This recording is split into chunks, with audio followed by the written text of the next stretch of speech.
Sup guys, over here. We just had a CPI Consumer Price Index print for the March and it came better than expectations. On a monthly basis it's an increase of 0.1% against 0.3 consensus, and year over year it's 5% versus 5.2%. However, the core CPI on both monthly and yearly basis came out exactly as expected. So let's dive into the report and see what's really in it. Consumer Price Index for all urban consumers rose 0.1% in March on a seasonally adjusted basis, after increasing 0.4% in February. Over the last 12 months, the all-item index increased 5% before seasonal adjustment. The index for shelter was by far the largest contributor to the monthly all-items increase. This more than offset a decline in the energy index, which decreased 3.5% over the month, as all major energy component indexes declined. The food index was unchanged in March, with the food at home index falling 0.3%. The index for all items less food and energy rose 0.4% in March, after rising 0.5% in February. Indexes which increased in March include shelter, motor vehicle insurance, airline fares, household furnishings and operations, and new vehicles. The index for medical care and the index for used cars and trucks were among those that decreased over the month. And all items excluding food and energy index rose 5.6% over the last 12 months. So now let's check the graph and the table. As you can see on the graph, we have these crows for the first time, where you can see the core CPI is kinda still, while all CPI is decreasing heavily due to food and energy. Okay, let's check the table now. What do we have here? First of all, food. As you can see, food at home in March minus 0.3%. Food away from home still rising 0.6%. And as you can see, the biggest contributor to the decline is the energy. We have minus 4.6% for all energy commodities and minus 4% for fuel oil. Energy services also down 2.3%. And as you can see, for the last 12 months, the energy commodities and the fuel oil dropped 17% and 14% respectively. Now keep in mind that we just get this data now, basically mid-April, but this is the data for March. However, if we check the graph for any oil, like for example WTI here, we can see that currently the price sits as well above the levels that we had in March. We had this jump after an OPEC Plus deal to cut their production, and it's obviously unclear now whether or not prices will continue rising. But if we're gonna see like 90 for WTI, for example, that might have a negative effect on the energy part of the CPI for the future prints. Now let's move to the core numbers. We have 0.4 on a monthly basis and 5.6 on the year-over-year basis. So for commodities, we have a decline of almost 1% for used cars and trucks. But actually, if you look at the previous month, it's been declining for quite some time now. New vehicles at the same time up 0.4%, apparel up 0.3%, and medical care commodities up 0.6%. And we see kind of the similar picture for the last 12 months, where the used cars and trucks substantially down at the same time, and new vehicles are substantially up. Apparel and medical commodities keep growing at a moderate pace. And now the services, which I think is the most crucial part here. And here we can see actually a pretty good number of 0.4 compared to the previous months of like 0.5, 0.6. Usually that's fine. Shelter is actually at 0.6, which is okay, but it's still rising.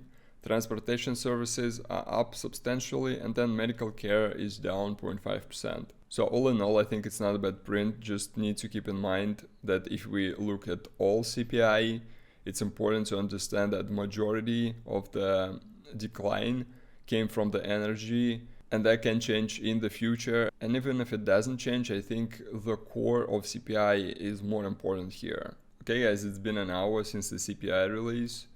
Now the stock market is open. As you can see, across the board it's moderately up to around like 1% on the open. The Bitcoin is currently sitting around, well, slightly higher than when it was. Initially, in the first minutes after the announcement, I think it was based on basically the title number. The market's rally, as you can see, Bitcoin hit almost 30.5k. And now let's check the CME watch tool and see how market participants' expectation has changed. Now we're seeing around 68% probability of Fed hiking at the next meeting, but that's not what I mostly care about. Let's see the changes meeting probabilities in the future. Yeah, this definitely shifted more to the hawkish stance. As you can see currently for the July was sort of the pivotal point, at least the market expectation was that it's going to be pivotal points, and from that Fed will actually start cutting the rates. But if you can see this now, this is where we currently at. So the consensus is that Fed will hike by 25 basis points in the next meeting, and it's probably gonna hold in June. And then in July there is a possibility that they will start cutting. There's still like a consensus mostly around the current rate of 5%. And then we see a slight shift. But if we actually look at the end of the year, this is December, we see that market is still sort of expecting potential rate cuts, but it is more towards around 50 basis points from the current level, where previously, around 2 weeks ago I made a video, I'm gonna put card here, where I was like flabbergasted because I think I checked the watch tool after the FOMC meeting, and I could not believe my eyes, because like the expectations was absolutely crazy that the Fed's gonna start cutting rates in July, and by December we're gonna have around like minus 100 basis points, something like that. So I think what we see now is a bit more realistic, but even though I personally do believe that there is a very small chance that the Fed will start cutting rates in 2023, because they said so. I mean, I understand that market just like doesn't believe the Fed. They think they know better, and because of the banking crisis and some other gazillion crises, Fed may have to start cutting rates. And I guess these points, they kind of have merit, but at the same point, like, okay, but how are you gonna battle the inflation if you start cutting now? Like, okay, inflation is coming down, but it's nowhere near the key targets. Like, it's nowhere near even, forget 2%. Let's say you want it at 3.5%. Like, who would believe that inflation would be down to 3.5% by the end of the year? Because even Fed said that we went through the easy part of the road. Because like cutting from like 10% to 5-6% is easy, but then it gets stickier. It gets stickier around 5%, and so we already see that the core like is not going down that much. The shelter especially, it's very sticky, but the shelter is usually lagging behind. So yeah, we're gonna see how that goes. And again, Fed's decisions are mostly data driven, and they look at the new data every time to make a decision. At least that's what they said. So as for my personal 2 cents here, I do believe that they're gonna hike one more time, and then they're gonna pause and see how that goes.